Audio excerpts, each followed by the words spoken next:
Welcome my friends to a new video. 6 days in Fallujah, mostly positive right now, very positive overall with almost 10,000 positive reviews.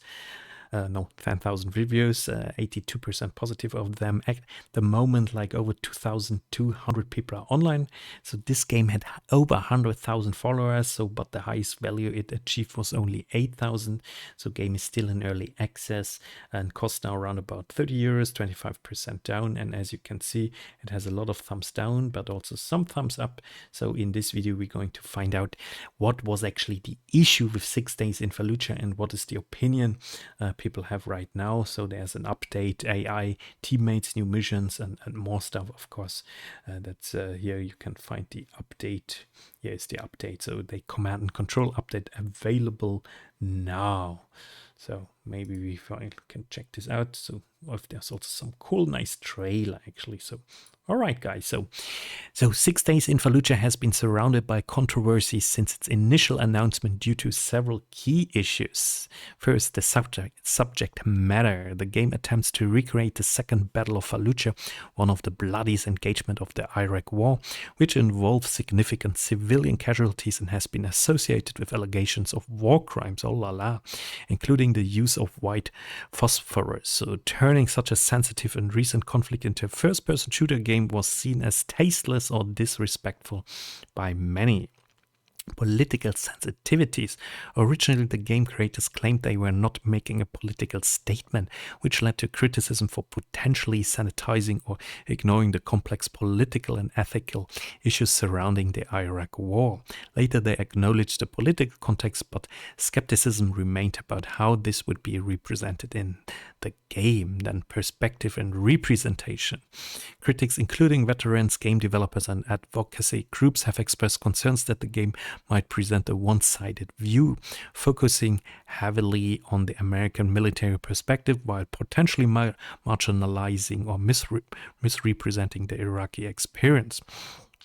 The early access version has been noted for not including the civilian narrative, which was promised for later updates. And then cultural and ethical concerns. There has been a significant outcry over the game potentially promoting Islamophobia or glorifying military actions in a conflict that remains controversial. Critics see it as an example of video games being used to trivialize or celebrate real-world tragedies. Marketing and development history.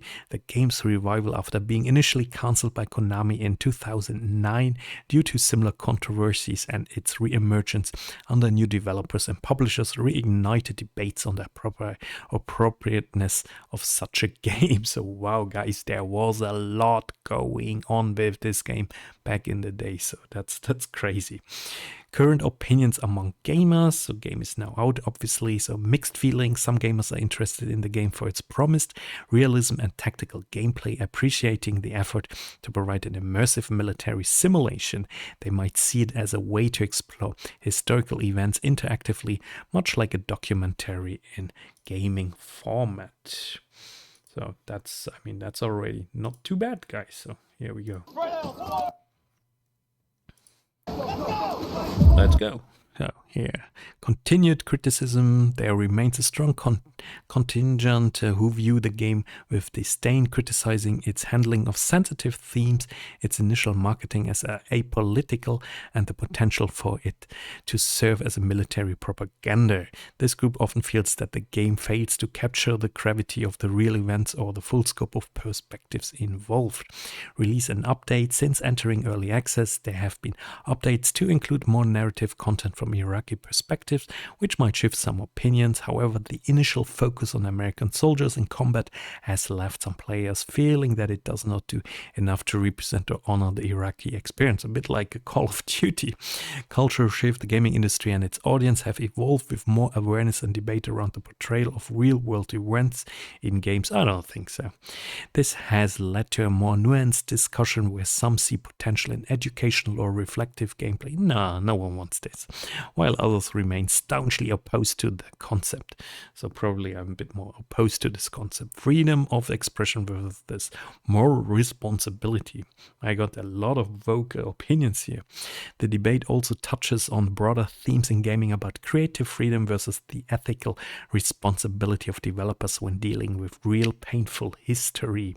The game's reception continues to be polarized, reflecting broader societal views on war, media representation, and the ethics of entertainment based on real strategies. The inclusion of interviews with both Iraqi civilians and American soldiers in updates has been noted, but for many, the initial controversies have left a lasting impact on how the game is perceived. So wow, guys, this was a lot. I understand this. The question is now, is the game fun? Is the game fun? I mean, there's a lot of controversy around this game, and it seems that they improved it a little bit, but the overall question, is it fun? So this has been said for a lot of other games already, but hear me out. This is actually the most realistic war-themed game ever made. Enjoy game much. As game, very good, yes, game is good, but new AI is horrible. My soldiers can't fight for nothing. It's really good, and as it is an early access game, expect to find some bugs and glitches. This is one of the best surrounding realistic games out there. Currently at 201 hours, the game feels great, sounds great, looks great. AI Fireteam is new and a lot of fun to use. However, I would like the ability to toggle if I want the AI to fill my Fireteam or not. The squad AI needs to be fixed. Major win of a game. Super fun, actually the most fun game I have found in a very long time. The game runs very poorly. This game is really immersive. This game is not for the faint-hearted. It is incredibly intense and will test all your skills in play. FPS game. You will need good communication if you play with friends, as that is the key to team-based games like this. Game's really good. If you love realistic shooters, sims, they are co-op. This is one of the better games out there. It has potential, not enough content. Gameplay is a bit wonky. Enemies constantly unload into walls from the next room. Just quoting ex-Marines in the loading screen doesn't make a game realistic. This is the advertised realism. You cannot go prone, you cannot open doors from the side, and hitting unprotected enemies 4 times with a 4.46 millimeter rounds doesn't even stagger them. They will continue to fight you with pinpoint accuracy. I will not even talk about the handling of the guns. Better invest in something serious like Ready or Not or Ground Branch. Alright guys, so here you got a lot of opinions, a little update what's going on with 6 Days in Fallujah, still in early access. So I hope you enjoyed this. If you do so, then leave me a comment, leave me a like, and maybe subscribe to my channel if you are interested in more content like this. See you next time. Bye bye.